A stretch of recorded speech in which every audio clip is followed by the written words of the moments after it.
Hello friends, പുതിയൊരു വീഡിയോയിലേക്ക് എല്ലാവർക്കും സ്വാഗതം. അങ്ങനെ ദേവയാനി ആണെങ്കിലും ആദർശ് വരുമ്പോൾ ആദർശിൻ്റെ അടുത്ത് ചോദിക്കുകയായിരിക്കും, നിൻ്റെ വീട്ടിൽ പോയിട്ട് നീ എപ്പോൾ വന്നു എന്നിങ്ങനെ ചോദിക്കുകയായിരിക്കും. അപ്പോൾ ആദർശാണെങ്കിലും പറയുന്നുണ്ട്, എൻ്റെ വീടോ, ഞാൻ നയനയുടെ വീട്ടിലല്ലേ പോയത്. അത് തന്നെ പറഞ്ഞു, നീ വാങ്ങിച്ചു കൊടുത്ത വീടാകുമ്പോൾ അത് നിൻ്റെ വീടാണല്ലോ. അപ്പോൾ ആദർശാണെങ്കിലും പറയും, അത് ഞാൻ വാങ്ങിച്ചു കൊടുത്തോന്നല്ല, അത് വാടകയ്ക്കുള്ള വീടല്ലേ എന്നൊക്കെ ഇങ്ങനെ സംസാരിച്ചുകൊണ്ടിരിക്കുന്ന സമയത്തായിരിക്കും മുത്തശ്ശൻ കടന്നു വരുന്നത്.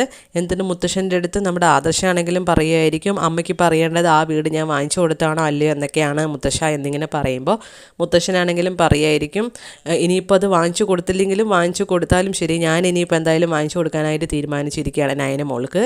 അത് നയന മോൾക്കുള്ള വീടായിട്ട് ഞാൻ തന്നെ വാങ്ങിച്ചു കൊടുത്തോളാം എന്നൊക്കെ ഇങ്ങനെ പറയുമ്പോൾ ദേവയാനിക്ക് ദേഷ്യം വരുമായിരിക്കും. ഈ സമയം ദേവയാനിയാണെങ്കിലും പറയും, എല്ലാവർക്കും ഇത് എന്തു പറ്റി, അവളോട് ഇത്രയും സ്നേഹം. അപ്പോൾ മുത്തശ്ശനാണെങ്കിലും പറയുന്നുണ്ട്, ഞാൻ ഇതുവരെ ഈ വീട്ടിലുള്ള എല്ലാ കാര്യങ്ങൾക്കും നല്ലതിന് മാത്രമേ കൂട്ടു നിന്നിട്ടുള്ളൂ. അപ്പോൾ ഞാൻ അങ്ങനെ എന്തെങ്കിലും തീരുമാനിക്കുന്നുണ്ടെങ്കിൽ ആ ഭാഗത്ത് ന്യായം ഉണ്ടാവും എന്ന് മാത്രം നീ മനസ്സിലാക്കിയാൽ മതി ദേവയാനി എന്നൊക്കെ ഇങ്ങനെ പറയായിരിക്കും. ആ സമയത്തായിരിക്കും അനാമിക ജ്യൂസും കൊണ്ട് വരുന്നത്. എന്നിട്ട് അനാമികയാണെങ്കിലും പറയും, വല്യമ്മയ്ക്ക് സങ്കടപ്പെടുന്നു ഒന്നും പറയണ്ട എന്നല്ലേ ഡോക്ടർ പറഞ്ഞത്, പിന്നെ എന്തിനാണ് നിങ്ങളിങ്ങനെ സ്ട്രെസ്സ് കയറ്റണേ എന്നൊക്കെ പറഞ്ഞ് ഭയങ്കര അഭിനയമായിരിക്കും. എന്നിട്ട് ജ്യൂസൊക്കെ പിടിച്ചിങ്ങനെ കൊടുക്കുന്നുണ്ടാവും. അപ്പോൾ നമ്മുടെ ആദർശാണെങ്കിലും പറയുന്നുണ്ട്, ഞങ്ങൾ അങ്ങനെ ഒന്നും പറഞ്ഞിട്ടില്ല എന്നൊക്കെ പറയുമായിരിക്കും. ഈ സമയം ദേവയാനി ആണെങ്കിലും പറയുന്നുണ്ട്, ഇവളാണ് എൻ്റെ മരുമകളെ, എനിക്ക് നല്ലൊരു മരുമകളെ തന്നില്ല, പക്ഷേ അനാമിക വന്നതിന് ശേഷം എല്ലാ കാര്യങ്ങളും എനിക്കിപ്പോൾ നല്ല സമാധാനമായിട്ടുണ്ട്, ഇവളാണ് എന്നെ ഇപ്പോൾ നോക്കുന്നത് എന്നൊക്കെ ഇങ്ങനെ മുത്തശ്ശൻ്റെ അടുത്തൊക്കെ ഇങ്ങനെ പറയുമായിരിക്കും. മുത്തശ്ശനാണെങ്കിൽ അതൊന്നും മൈൻഡ് ചെയ്യാതെ തന്നെ അവിടുന്ന് പോവുമായിരിക്കും ചെയ്യുന്നത്. ശേഷം നവ്യാണെങ്കിൽ അബിക്ക് മെസ്സേജ് ചെയ്യായിരിക്കും, വരുമ്പോൾ ഒരു സ്വർണ്ണമോതിരം കൊണ്ടുവരണമെന്ന്. അപ്പോൾ നമ്മുടെ അബിയാണെങ്കിൽ വോയിസ് മെസ്സേജ് ഇടായിരിക്കും, പിന്നെ സ്വർണ്ണമോതിരമല്ല, നിനക്ക് ഡയമണ്ടിൻ്റെ മോതിരമാണ് ഞാൻ കൊണ്ടുവരാൻ പോകുന്നത് എന്നിങ്ങനെ അയക്കുമ്പോൾ നവ്യ ഉടനെ ആ ഒരു റെക്കോർഡ് ചെയ്ത വീഡിയോ ഉണ്ടല്ലോ അബി ഭക്ഷണം കഴിക്കുന്നത്, അത് അയച്ചു കൊടുത്തിട്ട് ഭീഷണിപ്പെടുത്തുമായിരിക്കേ. ആ സമയം അബിയാണെങ്കിൽ, ഇനിയിപ്പോൾ ഇതും വാങ്ങിച്ചുകൊണ്ട് വരാതെ ഇനിയിപ്പോൾ വേറെ വഴിയില്ലല്ലോ, ഞാൻ വാങ്ങിച്ചു കൊണ്ടുവരാം. അപ്പോൾ നവ്യാണെങ്കിലും ഫോൺ വിളിച്ച് പറയുന്നുണ്ട്, എനിക്ക് 2 പവൻ്റെ മോതിരം വേണം, അതിൽ കുറഞ്ഞൊന്നും പറ്റില്ല. അപ്പോൾ അബിയാണെങ്കിലും പറയുന്നുണ്ട്, 2 പവൻ വേണോ, കുറച്ച് തൂക്കമൊക്കെ കുറഞ്ഞാൽ കുഴപ്പമില്ലല്ലോ എന്നിങ്ങനെ പറയുമ്പോൾ അത് പറ്റില്ല എന്ന് പറഞ്ഞ് നവ്യാണെങ്കിൽ വാശി പിടിക്കുകയായിരിക്കും. എന്നിട്ട് പിന്നെ അബിക്ക് പിന്നെ വേറെ വഴിയില്ലാത്തതുകൊണ്ട് അത് വാങ്ങിക്കുകയായിരിക്കും.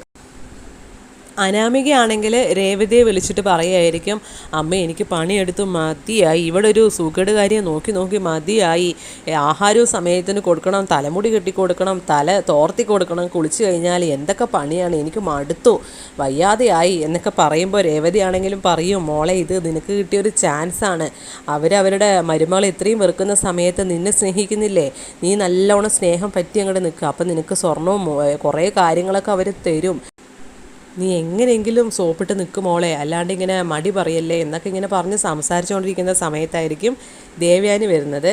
എന്നിട്ട് പിന്നെ ദേവയാനി വരുന്ന സമയത്ത് അനാമിക വേഗം കോള് കട്ട് ചെയ്യായിരിക്കും. എന്നിട്ട് ദേവയാനിയും അനാമികയും ഭയങ്കര സംസാരമായിരിക്കും. എന്നിട്ട് പിന്നെ ദേവയാനി ആണെങ്കിൽ അനാമിക അടുത്ത് പറയുമായിരിക്കും, മോള് വിചാരിച്ചാൽ മോൾക്ക് എന്തായാലും സന്തോഷം എന്തായാലും ലഭിക്കും, ആരൊക്കെ എന്തൊക്കെ പറഞ്ഞാലും മോളുടെ കാര്യങ്ങളുമൊക്കെ ചെയ്ത് നല്ല സ്നേഹത്തോടെ പെരുമാറിയാൽ മതി, എല്ലാം ശരിയായിക്കോളും, നമ്മൾ നല്ലപോലെ ജീവിച്ച് കാണിച്ചു കൊടുക്കുകയാണ് എല്ലാവരുടെയും മുമ്പിൽ വേണ്ടത് എന്നൊക്കെ പറഞ്ഞ് ഭയങ്കര ഉപദേശവും കാര്യങ്ങളൊക്കെ ആയിരിക്കും.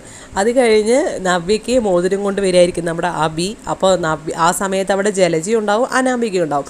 അപ്പോൾ നവ്യാണെങ്കിൽ പറയും, ഇട്ടത് എൻ്റെ കയ്യിൽ എന്ന് പറയുമ്പോൾ അബിയാണെങ്കിലും ചോദിക്കുന്നുണ്ട്, എന്താ എൻഗേജ്മെൻ്റ് ആണോ അങ്ങനെയൊക്കെ പറയുമ്പോൾ, നീ മുമ്പാണെങ്കിലും എനിക്ക് ഇട്ട് തന്നിട്ടുള്ള എല്ലാ കാര്യങ്ങളും എനിക്ക് മര്യാദയ്ക്ക് ഇട്ട് തന്നു എന്ന് പറഞ്ഞ് ഭീഷണിപ്പെടുത്തി ഇടിക്കുകയായിരിക്കും ചെയ്യുന്നത്.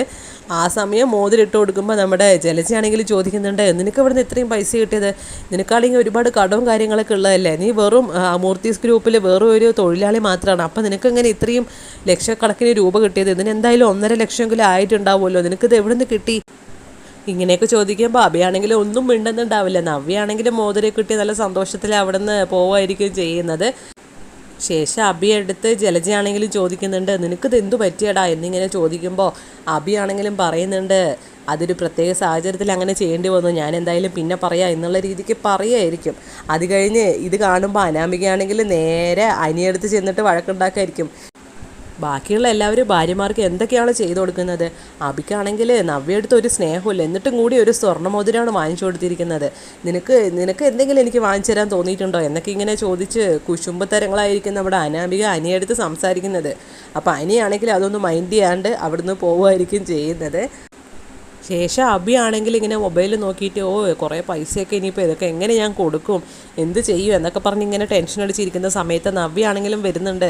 എന്നിട്ട് ചോദിക്കായിരിക്കും എന്ത് പറ്റി എന്നിങ്ങനെ ചോദിക്കുമ്പോൾ ഒന്നും പറയുന്നുണ്ടാവില്ല. അപ്പോൾ അബി ആണെങ്കിൽ ദേഷ്യത്തിൽ ഓരോന്നൊക്കെ ഇങ്ങനെ പറയുമായിരിക്കും, നിനക്ക് പൈസ മാത്രം മതിയല്ലോ, അങ്ങനെയാണ് ഇങ്ങനെയാണെന്നൊക്കെ പറഞ്ഞിട്ട്. അപ്പോൾ നവ്യ ആണെങ്കിലും പറയുന്നുണ്ട്, ഒരു ഭാര്യയ്ക്ക് പൈസ കൊണ്ടൊന്നും അല്ല വലിയ സമാധാനം സന്തോഷം എന്ന് പറയുന്നത്. ആ ഭാര്യ എങ്ങനെയാണോ ഭർത്താവ് സന്തോഷത്തിൽ ഇരുത്തുന്നത് അതാണ് ഏറ്റവും വലിയ ഭാഗ്യടാ. അങ്ങനെ വെച്ച് നോക്കുമ്പോൾ എൻ്റെ കാര്യം നോക്കുമ്പോൾ ഞാനിപ്പോഴും ദരിദ്രതയിൽ പെട്ടതാണ് എന്നൊക്കെ പറഞ്ഞിങ്ങനെ പറയുമായിരിക്കും. ഒരു ഭാര്യയുടെ സന്തോഷം എന്ന് പറയുന്നത് ഭർത്താവ് നല്ലപോലെ നോക്കുന്നതാണ് എന്നൊക്കെ പറഞ്ഞിങ്ങനെ സംസാരിക്കുമായിരിക്കും. അപ്പോൾ അബി ആണെങ്കിലും ഒന്നും മൈൻഡ് ചെയ്യാണ്ട് ഇങ്ങനെ നിൽക്കുകയായിരിക്കും ചെയ്യുന്നത്. അപ്പോൾ ഇത്രയേ ഉള്ളൂ ഇന്നത്തെ വിശേഷങ്ങൾ. കൂടുതൽ വിശേഷങ്ങൾ അറിയാൻ വേണ്ടി ഈ ചാനൽ മറക്കാതെ ഒന്ന് സബ്സ്ക്രൈബ് ചെയ്യണേ. Thank you for watching.